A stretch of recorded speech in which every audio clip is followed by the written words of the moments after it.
Imagine telling everyone who works for you that you're shutting the entire business for a year. Not because the business is failing or because you've burned out, but because every 7 years you think you should stop working for 12 months. That's what designer Stefan Sagmeister does. He started in 2000 and he still closes his design studio for a full year every 7 years.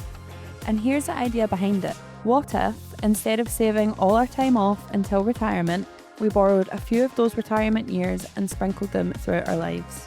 In a new book, Big Time Off by DJ DiDonna, he found that people who took sabbaticals described them as peak life experiences, on a par with some of the biggest events in their lives. They reported less burnout, more creativity, better relationships, and greater confidence to make changes afterwards.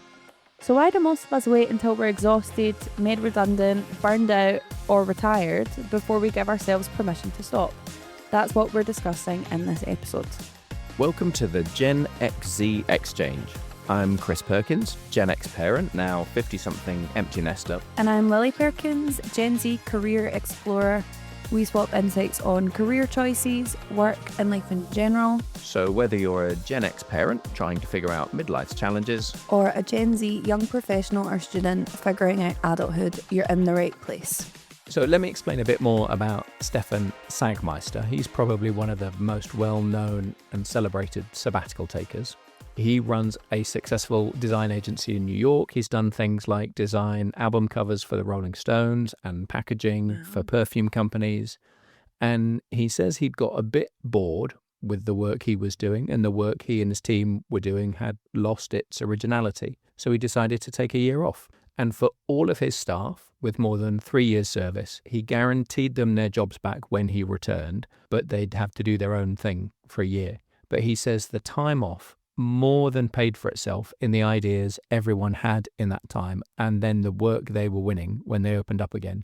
So he's done it ever since, every 7 years. He's 56 now, same age as me, and I read about what he did, and I think I wish I'd done that. So we'll come on to talk about how you could, because planning ahead for, every 7 years, every 10 years, I think is a realistic possibility. Yeah, especially for designers. I mean, it makes sense. They would come back with a whole fresh mind of new ideas if you've been traveling or doing whatever. Yeah. But my understanding is that this isn't just a long holiday we're talking about here. Like, how are we actually defining a sabbatical? So in the book, DJ DiDonna's definition is intentional extended leave from your job. Okay. And he identifies 3 components to it. So one is the duration. So it is a long period. Yeah. The second is intention. You do it for some specific purpose. It's not just a holiday. And the third one is disconnection. And he doesn't necessarily mean like off the grid, not online, but disconnecting from your current life or your normal existence. So it doesn't have to be travel to the other side of the world, but you disconnect from what you've been doing. From the routine. Yeah. Exactly. I think that disconnection part to me sounds like the part that's most appealing. That's why I'm really keen to get out and do a bit of a delayed gap year, have a big travel once I graduate, because I want to just break up the routine that I've been used to for coming up 6 years now. Absolutely. Yeah. So would a gap year count as a sabbatical with that definition? Well, in terms of duration, if you were away for a few months, it would. And I think it would certainly count in terms of disconnection. It would be that intention bit in the middle. Yeah. So what are you going to do to explore different countries, different cultures, to maybe learn some new skills, if you were volunteering as part of some project, or experience what life in a different country, a different continent's like. It's not just I'm going to take an extended holiday. It's like I'm going to do this. This is what I want to get out of it. So I guess the intention of I'm going on holiday to chill out and kick my feet up and do nothing, that would kind of differentiate it from a sabbatical. You have some kind of like mission in there, I guess, for yourself. Yeah, although not going straight into that. So we'll come on to talk about just decompressing a bit. So by all means, have some time off, but it's not just I'm going to take a year to kick back. I'm going to unwind a bit, and then I'm going to explore some other things. The book talks about most sabbatical takers recommend 3 months to a year, And ideally, I think 6 to 12 months is the sweet spot to have enough time to explore something. And the sabbatical takers that DiDonna interviewed for the book often say it takes 6 to 8 weeks just to properly disconnect from normal life, especially if you're in your 30s or 40s. Wow. Just the stress of a career. They say it takes that long to kind of switch off. Yeah, if it takes you 2 months just to stop feeling like you're at work, what does that tell us about what work's doing to our brains? And then, you know, when we take like a 2-week holiday in the summertime, it's obviously not really sufficient enough to properly have that switch off time. You're right back to work afterwards. Yeah, and I think most people in the middle of their careers feel that they go away on, I know I do, you know, we go away on holiday. It takes me 3 or 4 days to kind of unwind from the stress of getting ready to go away. And then in the 2 or 3 days towards the end of the holiday, I'm thinking about what am I coming back to? What do I need to do? So you've only got a little bit in the middle.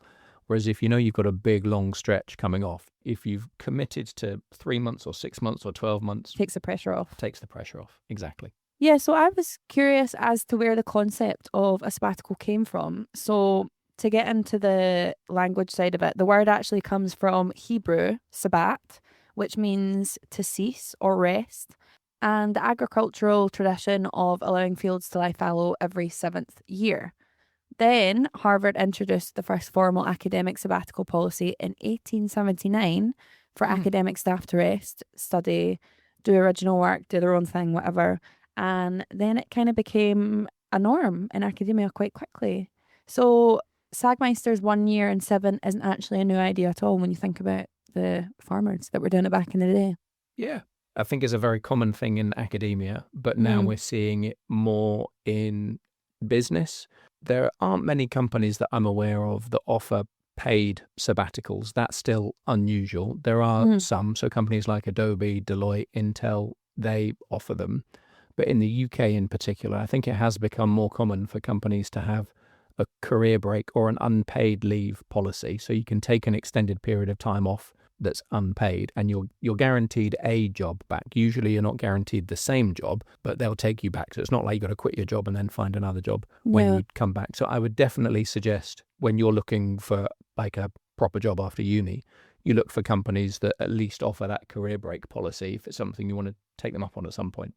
Yeah, and then if the Adobe or Intel or whoever the other ones you said were want to, you know, hit me up and offer me leave, paid leave as well, that would be fab. Yeah, there is a qualifying period. It's not like you can I start and know. then in month 1 say, can I take 6 months off? You got to be there for like 3 years or 5 No, years. that makes sense. But I think especially when we talk about Gen Z and having squiggly careers and no one really following that same career ladder, like the same way previous generations have done, I think it makes sense that you've at least got these unpaid leave policies coming in. Because for Gen Z, I imagine a lot of us will want to go down the sabbatical route. Well, you could be looking at a 50 plus, maybe 60-year career. Yeah. I mean, who wants to work Longer. all of that time without some breaks in between beyond just like a summer holiday? Well, I've seen a lot in the news about a lot of my generation have kind of just sacked off saving for a pension completely and basically will be implementing something similar to this, taking longer holidays or sabbaticals. So Yeah, while you've got the energy, maybe before you start a family, yeah, while you're healthy and are able to do things that you couldn't otherwise do in your 60s or 70s or 80s. Definitely. I'm glad you're thinking that way. That's really good. I think a key thing I took from the Big Time Off book is a lot of the people he interviewed were saying the sabbatical took them. They didn't choose to do it, but they'd maybe been laid off or had a health scare or a relationship had broken down and they felt they needed to make a break. Yeah. And he goes on to talk about rather than be a victim of circumstance to a certain extent, decide when you're going to take it. And if it's several years out, you've got time to plan. Yeah, I guess taking a sabbatical, taking the time out for yourself before you really need it can act as a preventative measure and you're not. I also feel like if you were really burnt out and stressed, then having to plan your year-long holiday, like see what you were saying about for even just the brief summer holiday, the few days at the start where you're stressed about having to just get unpacked and plan out your itinerary and stuff. Yeah, because the usual routine for most of us is work, holiday, work, holiday, work, holiday, work, holiday, work, burnout, stop. And it just makes sense to design in some longer periods of recovery. You know, if you're going to be working for several decades, So I really liked it. Another comment that DiDonna makes is that sabbaticals should be for the betterment of well people. So it's something that enriches you. You're already in good health, perhaps, enjoying the way your career is progressing. It's not about rescuing someone if they're broken. It's building in that time to recharge. And I think the Sagmeister example is a really interesting one, that he says he does better work. They've won better clients every time they restart because of all the new ideas they're coming back with. Yeah, and they're going to have the work ethic and the energy and motivation to carry out those ideas as well. Yeah. I guess for you as well, your move to California, in a way, would you class that as a sabbatical? Because you didn't have a job lined up when you moved. Did Mum? No, neither of us did. So we moved out to California in September 1999. And what drove that is we had both graduated and gone straight into jobs when friends of ours had gone off traveling. So we'd been working for like 6 or 12 months as they started to come back with all these amazing stories and pictures of where they'd been. And we were super jealous, thinking that looked amazing because we were in a small flat in Sterling doing fairly low paid jobs. And we thought, if we don't do something now, we'll always wonder what if. So we should give it a go. So we saved up enough money for 4 months to get us through to the end of January and moved to California. No jobs, no apartment lined up. We were fortunate, obviously, that my godmother lives out there. So Sandy and her husband, Lee, agreed to put us up until we found an apartment of our own. At the mothership? Exactly. But we were pretty much making it up as we went along. We didn't have a plan. That's crazy. Were you scared? Obviously, you've got Sandy and Lee to touch down in, but apart from that, you kind of are floating around on your own. So what was your mindset for you both going into that? Yeah, we'd rented out our flat in Sterling. I think for 6 months. So we knew, well, we can't come back to our flat for 6 months. We're going to have to figure out something. Hopefully it's all right. We only had 4 months worth of money when we were out there. I think it was really exciting, the prospect of going. But when we arrived, I think the enormity of it hit us. The following morning, we both woke up and burst into tears. No, I never knew that. This is really scary. Yeah. So, yeah, it really hit us once we were there. I didn't know that happened, but that's how I would feel as well. You're like, oh, shit.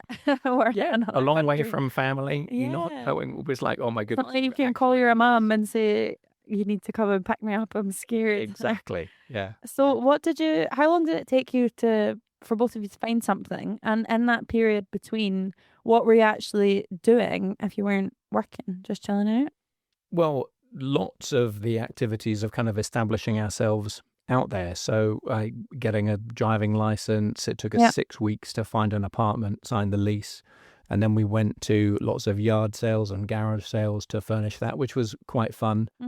We didn't start looking for jobs at that point because you needed an address to be able to apply for jobs, all of that kind of stuff. So the day-to-day, it was a bit of a holiday to start with. There was some fun stuff in there, like going to buy a car. So I'd always liked Volkswagens. I was thinking of buying a little Volkswagen Golf. And I remember Lee saying, you don't want to do that. You need a proper American car. Why don't you look for a Mustang? And I thought, okay, that was pretty cool. Yeah. So it didn't take much convincing. No.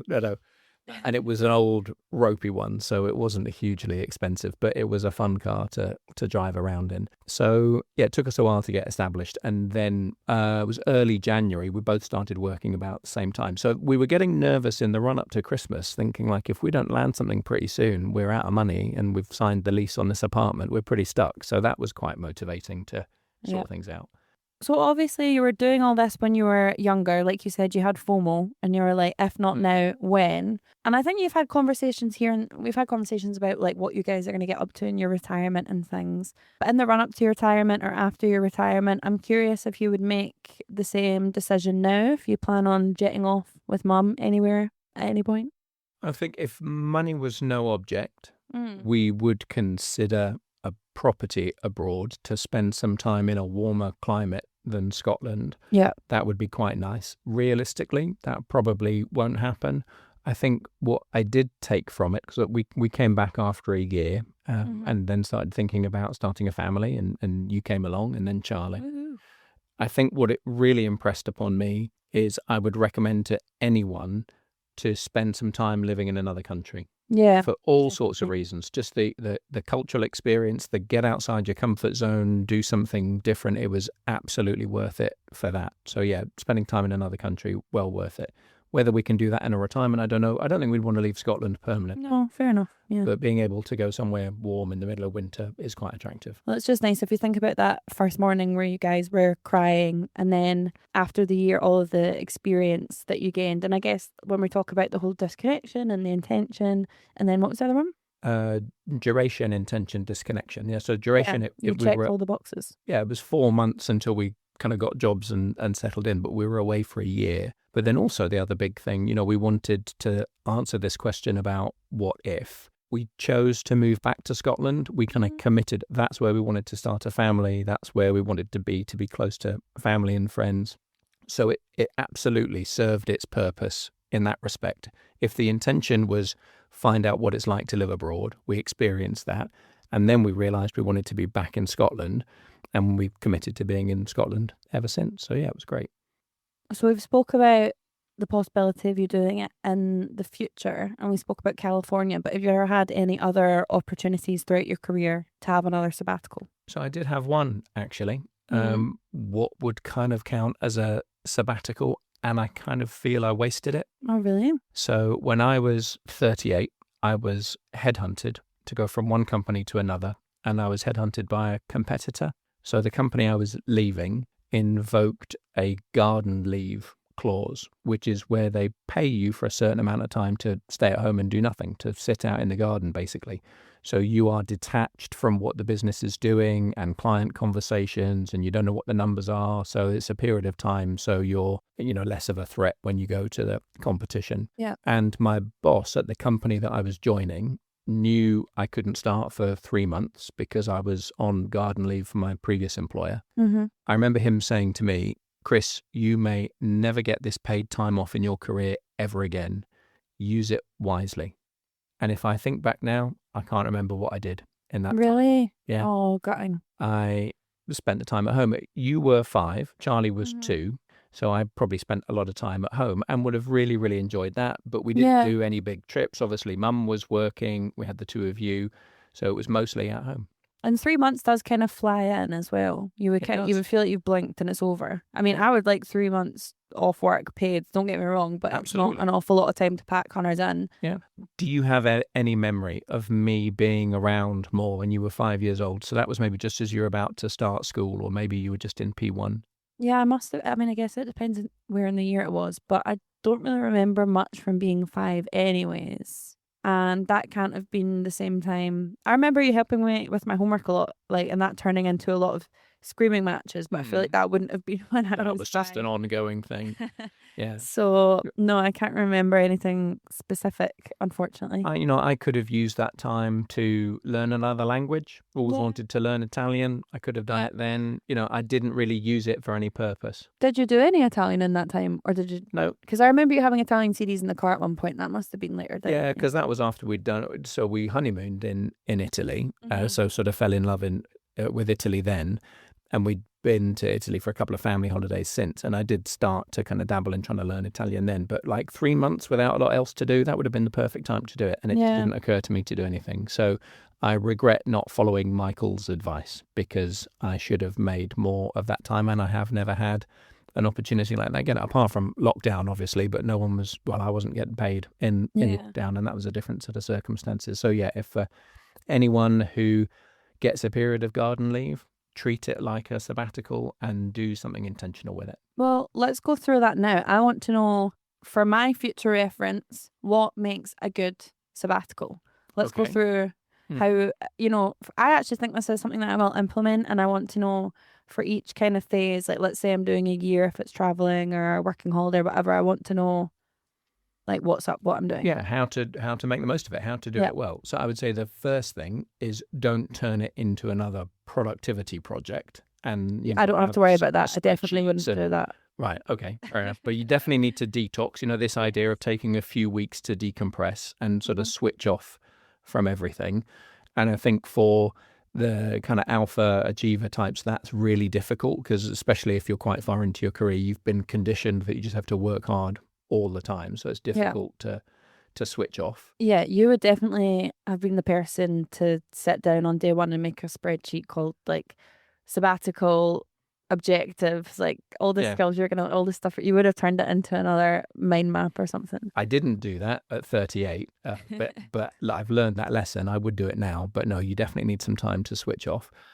And then there is the disconnecting.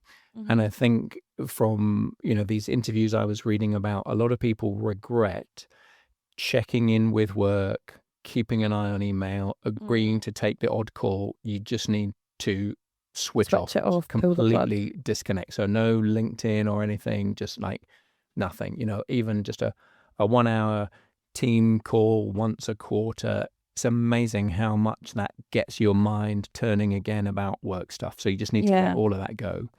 And then I'd say the third thing is explore and experiment. Don't go away with a plan that's set in stone, but just have some idea as to what you want to do, but be really opportunistic about it. So travel, you might stay longer in one place than you expected. You might want to, you might discover a project that you want to volunteer from. You might want to learn something that seems really useless or silly, but who knows when you might use your that. next business when you come back, who knows, whatever. Yeah. You might want to do some physical work if that's very different to kind of desk-based work that you've done before, or just try something you'd be embarrassed to tell people about back home, but you're on your own, on a sabbatical. You don't need to tell anyone, so you can just do some crazy stuff. I think you have to approach it with quite a playful frame of mind. I was going to say, I feel like adults don't, when you think about how much you play when you're a child and how that part of your brain is like constantly firing and you're constantly trying all these new things,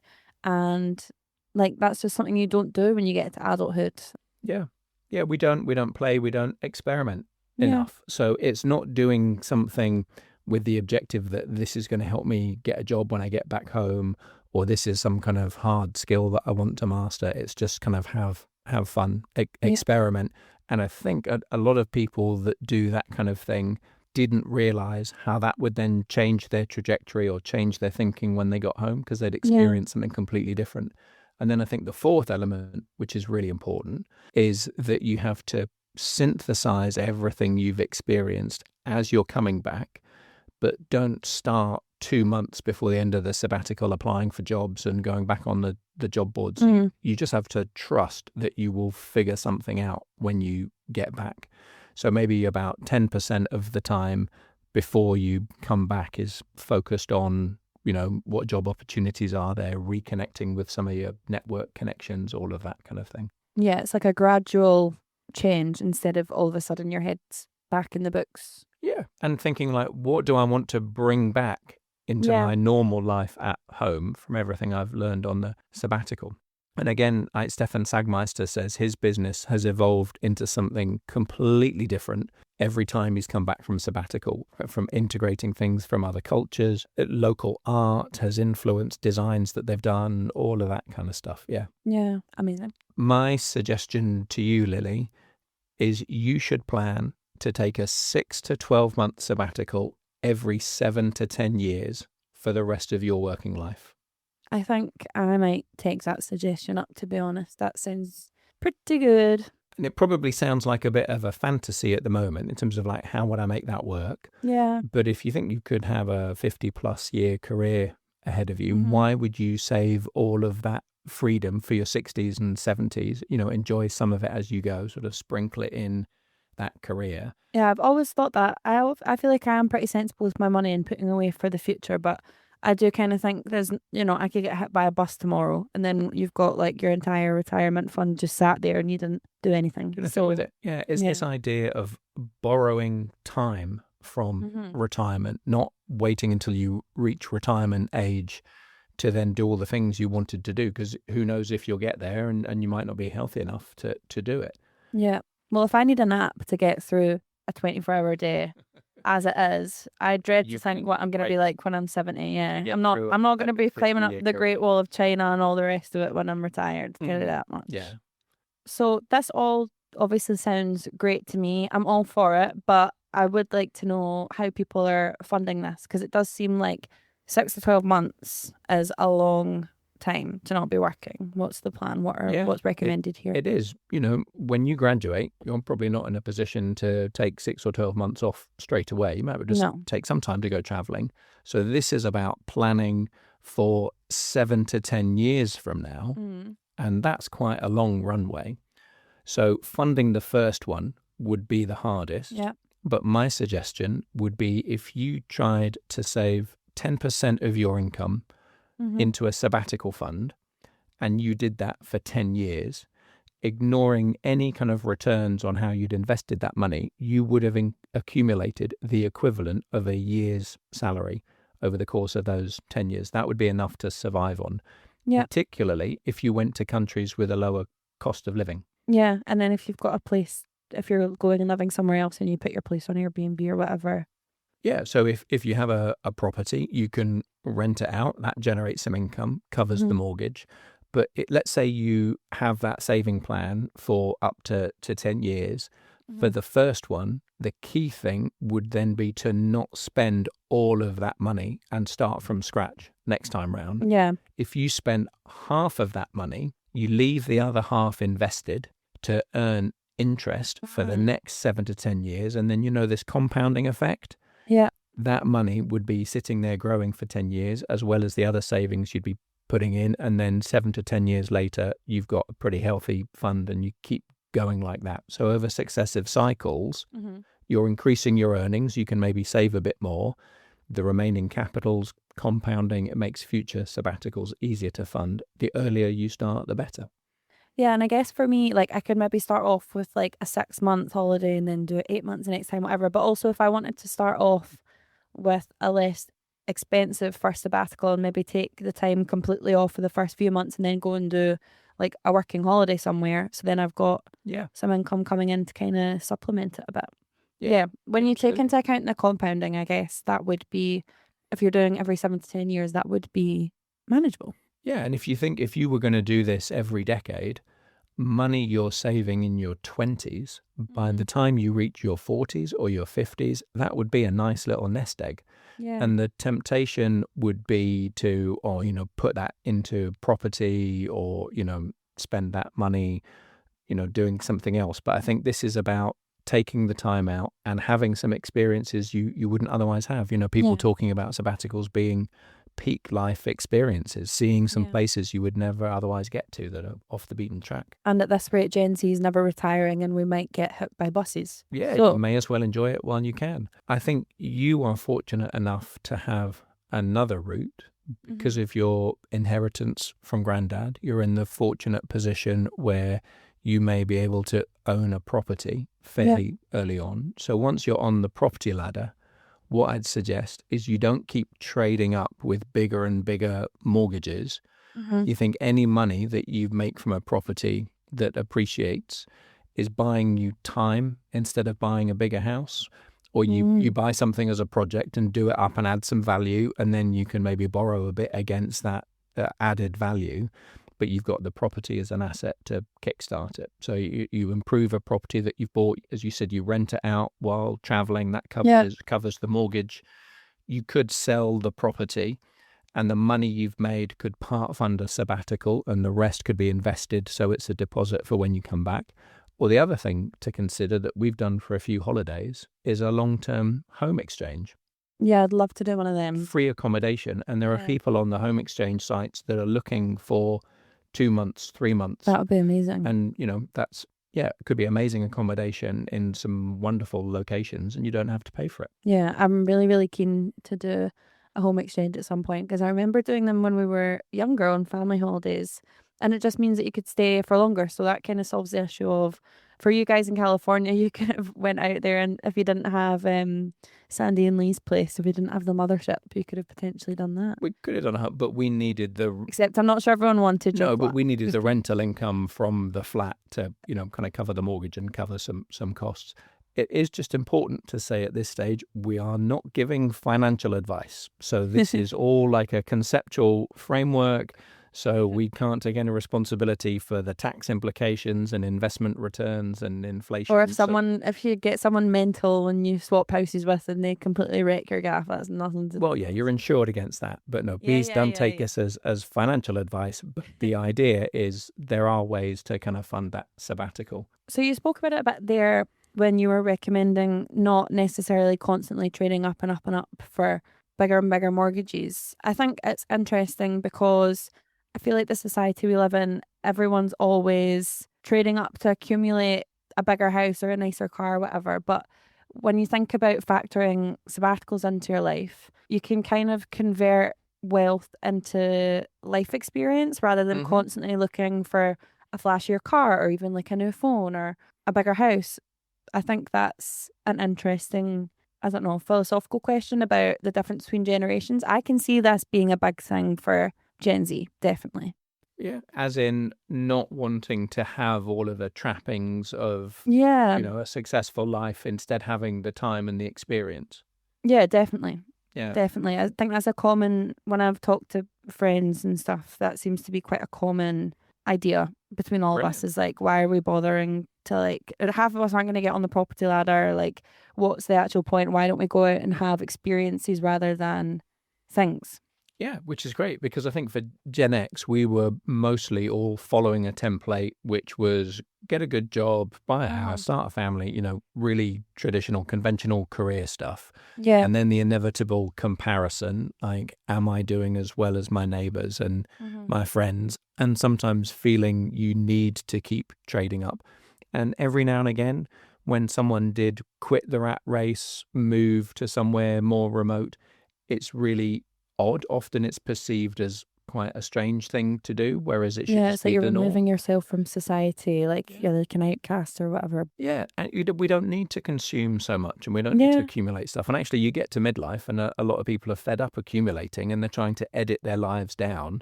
Well, if you kind of keep a lid on it to start with, you're in a much better position financially, hopefully, by not a lot of debt and not a massive mortgage, and you've got more options, you've got more flexibility. And lighter suitcases, because one thing you guys know about, if you think about your the weighing that we do before we go on holiday, and then also the fact that you have boxes from 2019 when we moved house sat in the garage that you've still not unpacked. So in a literal sense. We could all do with a bit less in our lives. But I think that says something about how strange the design for our working life is, or where it has been. It's like work for decades, take a short holiday, get straight back to work. We are all waiting for retirement to come round, and who knows what we'll be able to do then. You might not be healthy enough to enjoy it. So I'm all for you and your generation thinking, no, I'm going to take a different approach. Yeah, definitely. I think it would also be interesting to address the barriers that people might face if they're planning sabbaticals and things, because as much as it sounds on paper, it sounds easy enough to only put away 10% of your salary and do this and do this. I feel like it does still sound a bit like a luxury for a lot of people, especially for my generation. Like, you're not getting onto the property ladder, you've not got the option of doing a house swap or renting out your property. Like, what are the barriers and how can we address them? Yeah, sure. So, like, the most basic one that comes to mind would be someone can't afford it. Yeah, I totally get that. And I don't think many people could lay their hands on 6 months worth of income and suddenly take off. But we've talked about planning for something 7 to 10 years from now. Yeah. And if you set out with the intention that in 2036 you want to take 6 months off, it's going to guide your decisions. Maybe you won't take fancy holidays. Maybe you will look at where you can make some savings in your outgoings to be able to squirrel some money away to have a sabbatical fund.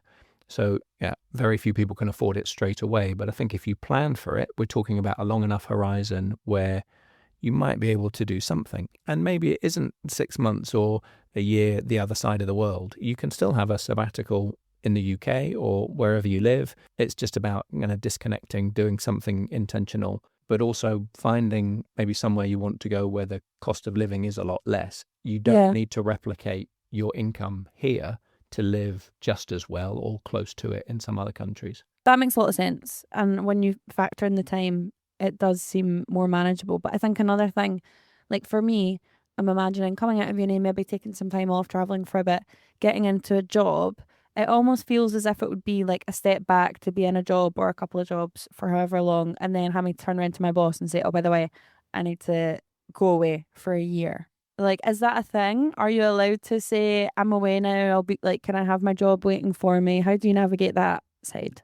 Well, that's the career break policy we spoke about earlier. So if the Mm. company offers a career break, which may be like 3 months or 6 months, it might not be a year, but you could take that Yeah. and they have to offer you a job when you come back. The alternative is a bit of a leap of faith, which is I'm going to quit my job. I'm going away. I don't know what I'm going to come back to. But you just have to back yourself and you think, Yeah. I'll have learnt things. I'll have amazing stories to tell. I'll have developed in new ways that I wouldn't have done if I'd stuck here. And the job market is so crazy at the moment. There's no guarantee if you think, well, I'm worried about leaving my job. You might get booted out at any point anyway from a layoff or from automation. So the jobs here aren't secure. And yes, you do have to trust you'll figure it out when you get back. And that is a big risk. But there are plenty of examples of people who've done it. And I think if you plan far enough in advance and you've got some good transferable skills, you'll figure something out. Or you find something while you're away that is this great breakthrough and you think, oh, I never knew this existed. This is what I want to spend my time doing. What was that thing as well? It's in that 20-something book you gave me where she talks about not like life currency, life experience, but she's talking about how she was interviewing for all these jobs, and specifically because she had been away traveling and working in this camp and like had this actual life experience, that made her more desirable as a candidate. Or just more interesting. So Meg J, the Defining Decade book. Yeah. So she was a clinical psychologist or psychiatrist, but she'd it was like a sabbatical. She'd gone off and done Outward Bound for a year with groups of American kids, like in South American jungles. And when she went for interviews to try and land a research post, she didn't have a portfolio of research to talk about like all the other candidates. But all the people interviewing her wanted to know, these really senior academic psychologists were like, did you ever have kids jump in a river full of crocodiles? Or like, what would you do if you lost one of them? Yeah, I'm pretty sure she said that's like basically all they asked her about, but she did well. Those are the benefits that I think people don't factor in from a sabbatical. You will have some really unique experience that actually makes you a really interesting job candidate when you come back. Yeah. More so than if you say, oh, well, I've just been doing the same thing for the last 5 years. And the same thing as all the other candidates as well. Exactly. Yeah. I think as well, I guess if you're someone who's been thinking about like a career change, having a career transition as well, that would be a good time to factor sabbatical in the middle. Like if you're leaving your job, if you're switching something up, like just go for it. I don't know what I want to do, but I'm going to travel or take some time out and experiment. Yeah. And you'll hit upon something you wouldn't have figured out otherwise. So if we're supposed to be doing this every 7 to 10 years, I guess for a lot of people, you have to factor children into the equation as well. So what's the script with that? Are we taking kids away with us? Well, having kids doesn't rule it out. It just kind of changes the design. But what an amazing experience if you are a small child living in another country or traveling or meeting different people. I mean, even just having a full 6 months or a year, whatever, with your parent or parents. Absolutely. To do things. Yeah. So imagine like if you had a 3-year-old when you decided you first wanted to go away, and they have some amazing experience with whatever you decide to do and all the time they get with you. And then maybe when they're 10, you take another break and do something different. Yeah. And then when they're 17, you do it again. You think about what that child has experienced over the course of their childhood with 3 amazing experiences in addition to whatever they've done in their home country. It's amazing for them. And more time for the parents to have with the kids. And it just means a bit more logistical planning to try and figure it out. But they have children in other countries. Everyone manages. You figure it out as you go to some extent. Yeah. I think for me, like, possibly apart from finances, the main barrier that I'm thinking about is like if I was pretty established in my career and was doing well and wanted to take a sabbatical, I'd be thinking, what is this going to do to my career when I come back? Like, I know you touched on it briefly, but kind of we do devote our lives to our work, unfortunately. Yeah.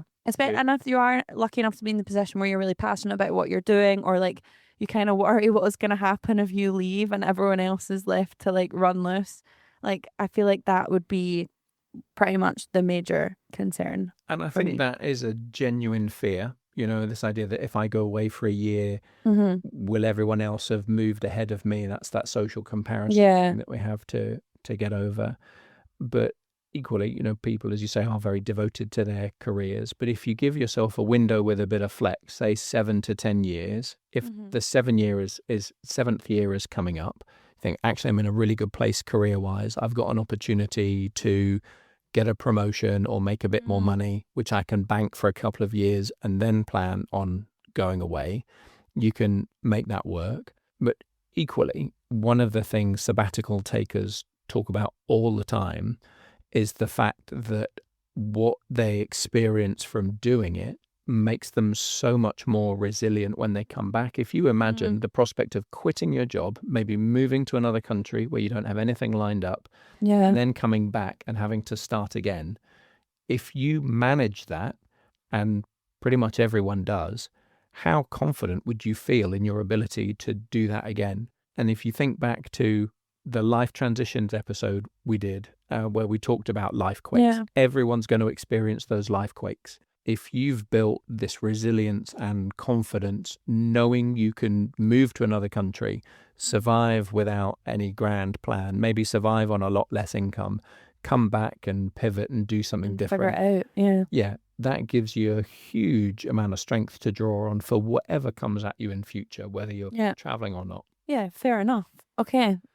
Yeah, I guess you just have to weigh up the risk of taking it versus never taking it. Like, absolutely, if you can spare the 3 years, if you've got a promotion coming up, if you've got a really important project, and you can push it back a little bit and find a time that works better for you. But I think you're right. I think leaving that, not taking that opportunity and missing out on all of the growth that would come from it would be a flop. Yeah, it might feel scary, but there is definitely upside.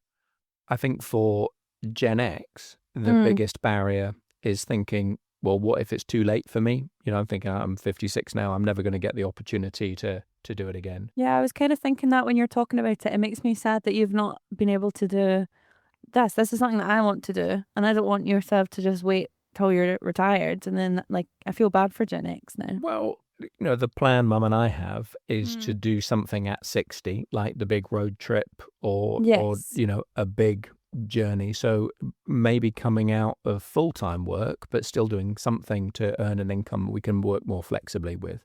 Yeah. But we don't have the opportunity to do this again and again. Hopefully we'll be retired and we can enjoy our retirement. But perhaps the concept of a sabbatical just changes how we think about retirement. So it doesn't have to be full-time career stop and then one long period of retirement. Yeah. It could be full-time career, break of 3 months or 6 months, do something part-time or start a business or something to generate a bit of income, which gives us some additional money to fund another long trip or doing something. And you can still, phase it in over what hopefully would be maybe like a 20-year retirement. So it's looking for more flexibility, reduced commitments. Selectively, you can still do some paid work, so it's sort of retirement-ish. So it's maybe a slightly different setup to you, but I think Gen X can certainly factor this into what they could do over the next few years before full-time retirement. And the sabbatical principles still apply. You still want to do something meaningful, create some space, disconnect periodically. I think that's healthy for everyone. Yeah, definitely. And explore and experiment. I mean, I think that sounds a lot more fitting for you anyways. You were never going to do work, retire, stop. Like when we talk about your spreadsheets and things earlier on, you'd be finding ways to optimize your retirement and keep yourself busy. So that sounds like that would work for you. That makes me feel better. Thank you. So Lily, if you made a decision now that you were definitely going to take, say, 6 months off in 6 or 7 years' time when you turn 30, what would you start doing differently now?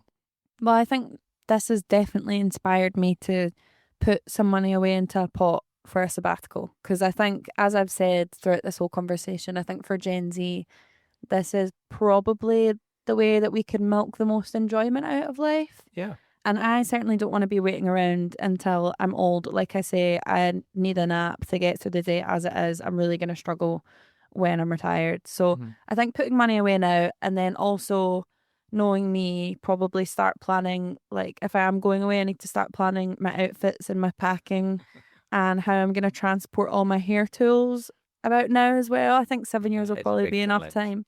So those are the two main things. But no, on a serious note, I definitely want to start putting some money away into a little pot.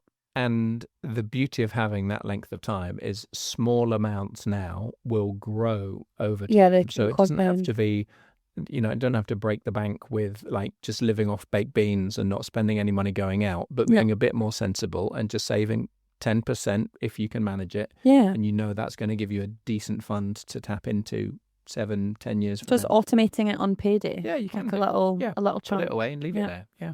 Definitely. And for you, I guess you've said you're not going to be taking a sabbatical between now and when you retire, but I want to know how you plan on creating the opportunities to have that intention, exploration and disconnection in the last bit of your working career. Yeah, I think Mum and I are already forming a plan for when we turn 60, which is 4 years away. Yeah. And wanting to do something. And I think this idea, this conversation is now starting to inform how we could do that more regularly. So maybe every 5 years or so, you know, for those kind of big milestones at 65 and 70, what could we do that was sabbatical-ish? That's what I think we might start planning for. So I think that Yeah, I the think we challenge should. isn't for both our generations. It's not, can I take a sabbatical, but it's like, how can I make it work somehow with Yeah. planning? And when you weigh that up against what's the cost of not doing it, that can be really motivating in terms of, yeah, actually, I do want to make sure that this happens in a few years' time. Yeah, it gives you a bit of a kick up the bum. Yeah. I'm going to go and set up a Monzo pot when I get off this call and call it Sabbatical. Excellent. So if this topic has got you thinking, we would love to hear your feedback. Give us a rating or review in your podcast app, or send us a message with what you think about the idea of taking a sabbatical. And if you have any plans to do one and where you're going to go and what you're going to bring with you. Absolutely. Thank you for listening to this episode of the Gen XZ Exchange.